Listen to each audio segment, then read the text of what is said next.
अस्सलाम वालेकुम dear students. आज हम फर्स्ट ईयर केमिस्ट्री यूनिट 1 में लिमिटिंग रिएक्टेंट के मतलब पढ़ेंगे। इसके अलावा दूसरे टॉपिक के मतलब लेक्चर देखने के लिए चैनल में प्ले लिस्ट में फर्स्ट ईयर केमिस्ट्री को सिलेक्ट करें। Question number 62, what is limiting reactant? Limiting reactant क्या होता है? How it helps to control the reaction? ये रिएक्शन को कंट्रोल करने में कैसे मददगार साबित होता है? इसका आंसर है reactant which is consumed early, यानी कि जो पहले खत्म हो जाता है, due to its lesser amount, अपनी कम मकदार होने की वजह से, and controls the amount of product, और प्रोडक्ट की अमाउंट को कंट्रोल करता है, formed in a chemical reaction, जो कि केमिकल रिएक्शन में बनती हैं। यानी कि केमिकल रिएक्शन में ऐसा रिएक्टेंट जो अपनी कम मकदार होने की वजह से पहले खत्म हो जाता है और प्रोडक्ट की अमाउंट को कंट्रोल करता है, वो लिमिटिंग रिएक्टेंट कहलाता है। Whenever it is consumed, जब ये एक दफा खत्म हो जाता है, then the further formation of the product stop, product बनना खत्म हो जाते हैं। Also the excess reagent is lying in the vessel, हाथा कि जो वेसल में, बीकर में जो दूसरा रिएक्टेंट होता है वो मौजूद होता है। If the limiting reactant is not available to the excess reagent, then the product cannot be formed further. बेशक दूसरा जो रिएक्टेंट है वो मौजूद रहे, एक दफा जो दूसरा लिमिटिंग रिएक्टेंट है वो खत्म हो जाएगा तो प्रोडक्ट बनना खत्म हो जाएगी। तो इस तरह से ये रिएक्शन को कंट्रोल करने में मददगार साबित होता है।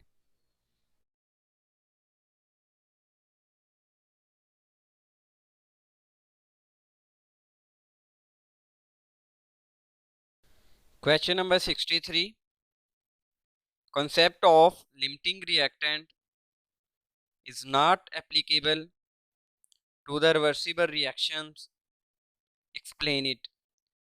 रिवर्सिबल रिएक्शन में लिमिटिंग रिएक्टेंट का कोई तस्वर नहीं होता, इसको वजाहत करें। इसका आंसर ये है, during a reversible reaction, reversible reaction के दौरान reactants converted into product, reactant product में कन्वर्ट होते हैं, and products are converted back into reactant, और प्रोडक्ट दोबारा वापस रिएक्टेंट में कन्वर्ट हो जाते हैं।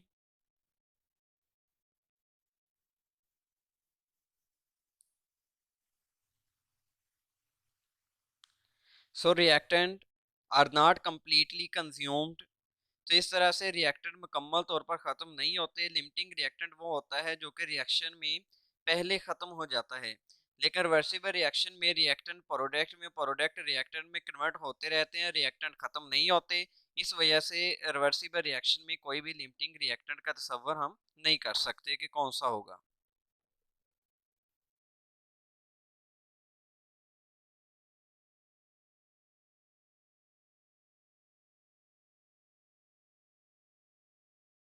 Question number 64, the reaction of combustion in atmosphere consumes oxygen. Combustion का जो रिएक्शन होता है इसमें ऑक्सीजन इस्तेमाल होती है, विच इज इन एक्सेस, जो कि ज्यादा मकदार में मौजूद है एटमॉस्फेयर में। What is limiting reactant? फिर लिमिटिंग रिएक्टेंट कौन सा होगा? इसका आंसर ये है, since oxygen is always excess and is left over in atmosphere, क्योंकि ऑक्सीजन ज्यादा मकदार में मौजूद होती है और एटमॉस्फेयर में बाकी बच जाती है। Small part of total oxygen can burn the whole material, oxygen का, टोटल ऑक्सीजन में से छोटा सा हिस्सा किसी भी चीज मटेरियल को जला सकता है। So burning material is limiting reactant, तो ऑक्सीजन लिमिटिंग रिएक्टेंट नहीं होगा, बल्कि जो चीज बर्न हो रही होगी वो लिमिटिंग रिएक्टेंट होगा, क्योंकि वो ऑक्सीजन से पहले खत्म हो जाएगा। Question number 65, 11 gram of carbon is reacted with 32 gram of oxygen to give carbon dioxide which is limiting reactant. Carbon के 11 ग्राम और ऑक्सीजन के 32 ग्राम आपस में रिएक्शन करके कार्बन डाइऑक्साइड बनाते हैं, तो इन दोनों में से कार्बन और ऑक्सीजन में से लिमिटिंग रिएक्टेंट कौन सा होगा? इसका आंसर ये है, according to balanced chemical equation, balanced chemical equation के according 12 gram of carbon should completely react with 32 gram of oxygen to give 44 grams of carbon dioxide। यानी कि बैलेंस केमिकल इक्वेशन के अकॉर्डिंग कार्बन के 12 ग्राम और oxygen के 32 ग्राम आपस में reaction करके 44 ग्राम कार्बन डाइऑक्साइड बनाएंगे। So 32 gram of oxygen will be in excess in comparison to 11 gram of carbon। तो कार्बन जो है वो उसकी मकदार कम है, उसकी मकदार 11 ग्राम जो है, तो इस वजह से ऑक्सीजन लिमिटिंग रिएक्टेंट नहीं होगा, बल्कि यहाँ पे इस रिएक्शन के दौरान जो कार्बन होगी वो लिमिटिंग रिएक्टेंट होगी। Question number 66, many chemical reactions taking place in our surrounding involve the limiting reactants। हमारे इर्द गिर्द हमारे एटमॉस्फेयर में ज़्यादातर जो रिएक्शन होते हैं इनमें कोई ना कोई लिमिटिंग रिएक्टेंट ज़रूर होता है, इसकी वजाहत करें। इसका आंसर ये है, in nature mostly reactions take place in the presence of oxygen. हमारे इर्द गिर्द जितने भी रिएक्शन होते हैं उनमें तकरीबन ऑक्सीजन इस्तेमाल होती है, ऑक्सीजन की मौजूदगी में होते हैं reaction. Other reactant consumed while oxygen in excess quantity. Oxygen खत्म नहीं होती है एटमॉस्फेयर से, लेकिन जो दूसरा रिएक्टेंट है वो खत्म हो जाता है। इस वजह से जो दूसरा रिएक्टेंट होता है ऑक्सीजन के अलावा वो लिमिटिंग रिएक्टेंट कहलाता है, क्योंकि इस किसी भी जब भी ऑक्सीजन रिएक्शन में इस्तेमाल होगी तो ऑक्सीजन जो होगी वो खत्म नहीं होगी, लेकिन जो दूसरा रिएक्टेंट होगा वो खत्म हो जाएगा, और जब वो खत्म हो जाएगा तो वो लिमिटिंग रिएक्टेंट कहलाएगा। इस वजह से हमारे इर्द गिर्द जितने भी रिएक्शन होते हैं उनमें तकरीबन कोई ना कोई लिमिटिंग रिएक्टेंट जरूर होता है।